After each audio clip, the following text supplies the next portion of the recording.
சமத்துவ மக்கள் கட்சி சார்பில் சென்னையில் வெள்ளத்தால் பாதிக்கப்பட்ட பகுதிகளில் இலவச மருத்துவ முகாம் நடத்தப்பட்டது. சமத்துவ மக்கள் கட்சி சார்பில் வெள்ளத்தால் பாதிக்கப்பட்ட சென்னை ஜாஃபர்கான்பேட்டை மக்களுக்கு இலவச மருத்துவ முகாம் நடத்தப்பட்டது. இந்த முகாமில் காய்ச்சல் தொற்றுநோய் பரவாமல் இருப்பதற்கான மருந்துகள் கொடுக்கப்பட்டன. இந்த முகாமில் பேசிய அக்கட்சியின் தலைவர் சரத்குமார், தமிழக அரசு டெங்கு, மலேரியா உள்ளிட்ட நோய்களுக்கு சிகிச்சை அளித்துக் கொண்டிருப்பதாகவும், சமத்துவ மக்கள் கட்சி சார்பில் தொற்றுநோய் பரவாமல் இருப்பதற்கான மருந்துகள் வழங்கப்பட்டுக் கொண்டிருப்பதாகவும் தெரிவித்தார். இன்றைக்கி team of about 9 to 10 doctors இருக்காங்க.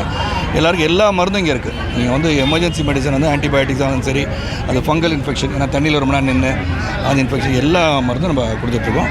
அதே மாதிரி இப்போ கவர்மெண்ட்டில் வந்து பார்த்திங்கன்னா அவங்க டெங்கு, மலேரியாவுக்கு வந்து மொபைல் யூனிட் அனுப்பிட்டுருக்காங்க. ஸோ எல்லா பக்கமும் எல்லாருடைய உதவி தேவைப்படுது. ஏன்னா மிகப்பெரிய ஒரு இயற்கை சீற்றம் இது யாரும் எதிர்பார்க்காத ஒன்று. இருந்தாலும் எல்லாரும் அவங்களுடைய பங்குக்கு தொண்டு நிறுவனம் இருந்தாலும் சரி, தனிநபராக இருந்தாலும் சரி, அரசு மிக வேகமாக துரிதமாக செயல்பட்டு இருக்காங்க.